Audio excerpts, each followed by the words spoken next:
Prochaine pensée.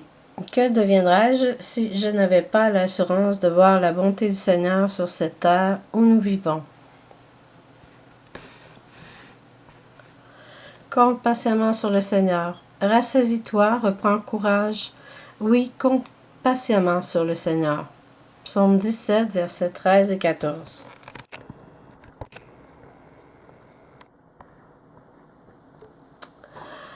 Sans Dieu, nous ne pouvons rien faire. Nous sommes impuissants, bien incapables de lui plaire et d'aller en avant. Mais ceux qui se confient en Dieu renouvellent leur force, ils s'envolent comme l'aigle, ils courent sans se lasser, ils marchent sans jamais se fatiguer, sans se lasser, ils marchent fermement. Ça, c'est une parole à méditer très régulièrement dans nos vies là, pour avoir la victoire en Jésus. Amen.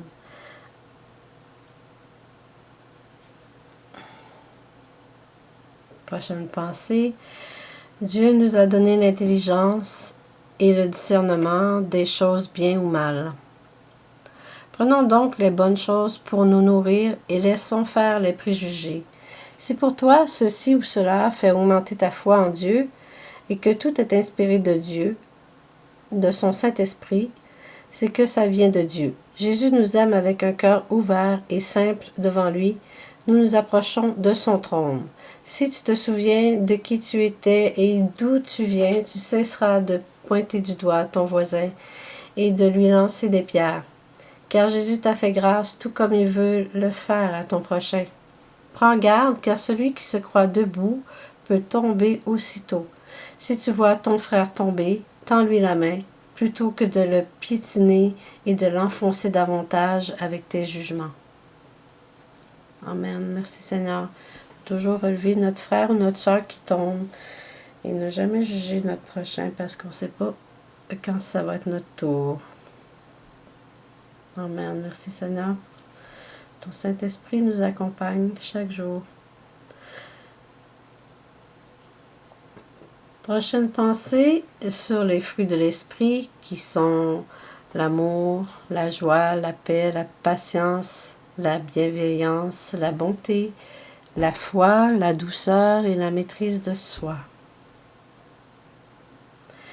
Les fruits de l'esprit sont tellement clairs dans la Bible, mais tellement pas faciles à mettre en pratique. Quand c'est le temps à venir dans nos vies. La patience, même quand on te crie dessus, tu peux la perdre très facilement. La bonté, même quand on veut ta défaite. Comment demeurer bon envers quelqu'un qui te veut du mal. La maîtrise de soi, même quand on veut te dénigrer, t'abaisser. La fidélité, même quand l'autre t'a trompé, t'a trahi. La joie, même quand tu perds un être aimé et que tu vis dans une souffrance, un deuil, une peine. Peu importe, la paix, même quand tu crains, quand tu as peur et que tu vis dans l'angoisse. La bénignité, même quand l'autre te fait du mal et dit du mal de toi. L'amour, même quand tu te sens haï et maltraité. Quand ton prochain veut ta destruction, tu dois l'aimer et bénir ceux qui te maudissent. Le fruit de l'esprit, l'amour le plus grand, et c'est celui qu'on doit mettre en pratique aussi le plus fréquemment dans nos vies. Est-ce que nous exploitons les fruits de l'esprit quand vient le bon moment? Il nous faut prier et toujours demander à Jésus de nous donner les fruits de l'esprit, car c'est en lui que nous avons la force et la puissance de les acquérir. Ce n'est pas par nos forces, mais par son Saint-Esprit que nous avons les fruits de l'esprit, que nous avançons dans la transformation de gloire en gloire par Jésus, notre Seigneur, qui le fait en nous, à travers nous, par son Saint-Esprit. Amen. Merci Jésus. Amen. Ô Seigneur, si faibles que nous soyons, rends-nous forts par ton Saint-Esprit. Amen. Voilà, il reste quelques-unes, là. Ça, c'est une autre pensée. Et la plupart du temps, c'est des choses que j'ai vécues moi-même dans ma vie. que le Seigneur m'a parlé et que je les ai écrits dans l'ordinateur. Et voilà, maintenant j'ai décidé de faire une lecture avec ces pensées que Jésus m'a données. Parce qu'il y en a qui préfèrent écouter que lire, là, puis ça aide des fois. En regardant une vidéo sur la manipulation, j'ai découvert plein de choses. Je voyais dans mon prochain des défauts, des choses que je n'aime pas. Je portais des remarques visant la personne, comme quoi elle est comme ci ou comme ça. C'est tellement facile de voir dans l'autre les erreurs et les fautes. Alors dans cette vidéo, j'ai compris que je devais m'examiner moi-même et que ce que je voyais dans l'autre, eh bien probablement que j'avais sur moi ce problème. Voilà, depuis ce jour, j'ai compris que je devrais arrêter de pointer du doigt mon prochain, de lui reprocher d'être comme ceci ou comme cela. J'ai compris que c'est à moi de changer et que je ne peux pas changer l'autre. Souvent, nos déceptions, nous les créons nous-mêmes par nos manques d'amour et de compréhension face à l'autre. J'étais même parfois celle qui provoquait les disputes et bien sûr sans me rendre compte que le problème venait de moi. Maintenant, quand je sens une contrariété ou bien quelque chose qui m'énerve sur l'autre, j'essaie de regarder si moi j'ai quelque chose à changer. Il faut s'accepter nous-mêmes et s'aimer avant de pouvoir aimer l'autre. Si tu comprends à quel point Dieu t'aime et que tu es précieux pour lui, tu vas vouloir transmettre cet amour à ton prochain en répondant avec douceur et maîtrise de soi en tout temps. Chaque fois que tu te mets en colère contre quelqu'un, c'est que tu as une racine d'amertume en toi. Depuis ce jour, je ne suis pas parfaite, mais le pas a été grand et je demande à Jésus de m'apprendre l'amour. Amen. Seigneur, parce que c'est toujours facile de voir en l'autre les défauts, mais en nous-mêmes, c'est plus difficile de s'examiner soi-même que de juger l'autre. Alors le Seigneur, il ne veut pas qu'on juge, il veut qu'on s'examine nous-mêmes avant et qu'on prie afin que lui nous transforme. Ici on a une petite pensée là, très courte. Quand une brebis s'égare, Jésus pleure, et lorsqu'il la retrouve, les anges se réjouissent aussi avec lui. Alors essayons dans notre cœur de voir comme Jésus lorsqu'une brebis se détourne des voies du Seigneur, et gardons-la dans nos prières, accueillons-la les bras ouverts et dans la joie.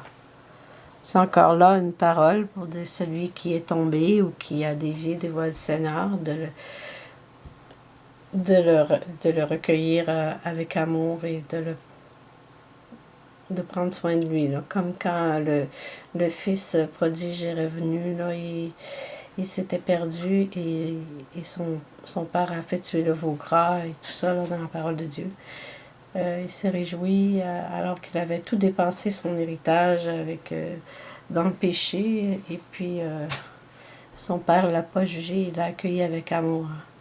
Et voilà, c'est un exemple que Dieu nous montre dans la parole de Dieu, comment recueillir ceux qui sont égarés.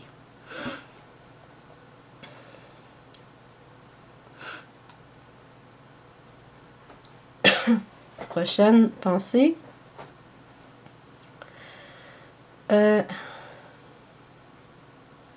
L'amour, ce n'est pas à dire qu'on est désolé. Sinon, ce n'est pas le vrai amour. Jésus nous aime et ne regrette jamais son amour envers nous, car elle est inconditionnelle. Alors pourquoi nous regrettons tant de choses dans nos propres vies? Nous cherchons l'amour parfois en dehors de la volonté de Dieu pour nos vies, et nous avons les conséquences et les souffrances que la chair donne puisque nous avons aimé selon nos passions et nos propres désirs.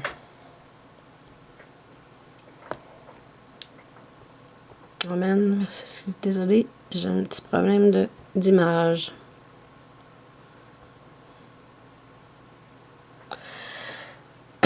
Bon. J'étais rendue. OK. Aimer n'est pas de se soumettre, mais une complicité envers l'autre et l'accepter tel qu'il ou elle est. Alors, si tu passes ton temps à devoir excuser l'autre, ou toi à devoir t'excuser de tes fautes envers l'autre, Demande-toi si cette personne t'est destinée ou tu l'as prise sans le vouloir à quelqu'un d'autre. Souvent, il est trop tard pour reculer car tu as pris l'engagement dans ton cœur d'aimer cette personne. Alors ici, il faut comprendre que l'attente de Dieu avant de donner ton cœur à une personne est préférable et te sera mettre la lumière sur ta décision pour être unis dans une relation ou un mariage. Nos erreurs ont des conséquences et nous suivent. L'amour existe-t-il vraiment ou seulement en Jésus? Je puis dire que Jésus est le seul qui ne m'a jamais déçu et que lui sait combler mon cœur et sa grâce me suffit.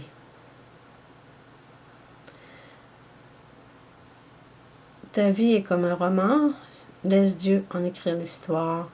Et c'est lui le meilleur écrivain et le meilleur qui peut diriger ta vie dans tous les domaines, et afin que tu ne fasses pas d'erreur, que tu te diriges vraiment dans sa volonté pour tous les domaines de ta vie. Amen.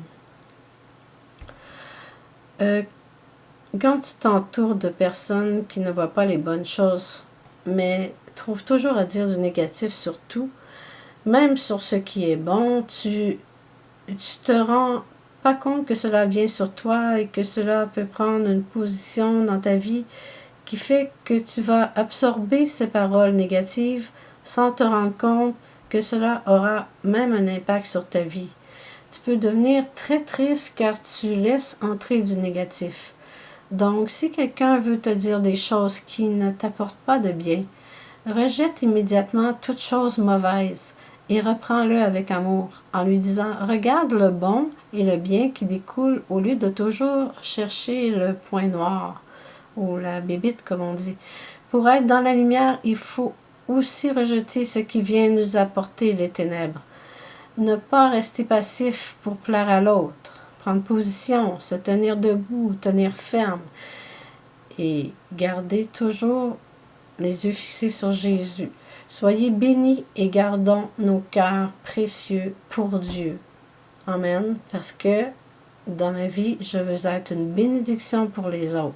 Et je ne veux pas me déverser mes problèmes ou toutes mes peines sur les autres. Je veux être une bénédiction pour les autres afin qu'ils reçoivent à leur tour les bénédictions que Dieu a pour eux. Amen. Merci Seigneur. Et voici, on va en dire une petite dernière, là, je crois. Là. Jésus est plus grand que tout ce que tes yeux peuvent voir. Il ne se compare à rien de ce monde, car il est Dieu et le Créateur de toutes choses. Pourrais-tu comparer Dieu? Non, puisque c'est lui qui a tout créé et que tout vient de lui. Vois du haut des cieux comment Dieu te regarde, et comme tout ce monde est petit, mais pour lui tu as une si grande importance. Sinon aurait-il envoyé son Fils pour nous sauver, nous qui étions perdus d'avance? Son amour est plus grand que tu ne l'imagines. Jésus a eu des sentiments et pleure de voir ses enfants se détourner de la vérité. Il nous aime d'un amour inconditionnel et cherche des cœurs qui l'aiment dans toute sa splendeur et sa beauté. Aime-le de tout ton cœur, ta force et ta pensée, fais de lui seul tes délices, car il est celui qui te rassasie. Abandonne-toi à lui dans ses bras, remets-lui tes fardeaux, tes souffrances, tes déceptions, tes peurs. Cherche à lui plaire avant tout. Ne cherche pas l'approbation des hommes, car tu seras toujours déçu. Ton Dieu est celui qui te donne d'aller de l'avant, de vaincre avec sa puissance et son esprit tout ce qui t'empêche de vivre une vie épanouie. Avec Dieu, nous ferons des exploits. C'est lui seul qui écrase l'ennemi. Amen. Amen. Tu aimeras le Seigneur ton Dieu de tout ton cœur, de toute ton âme, de tout ton esprit. Voici le plus grand et le premier commandement. Et le second, tu aimeras ton prochain comme toi-même. Amen. Soyez bénis. À la prochaine.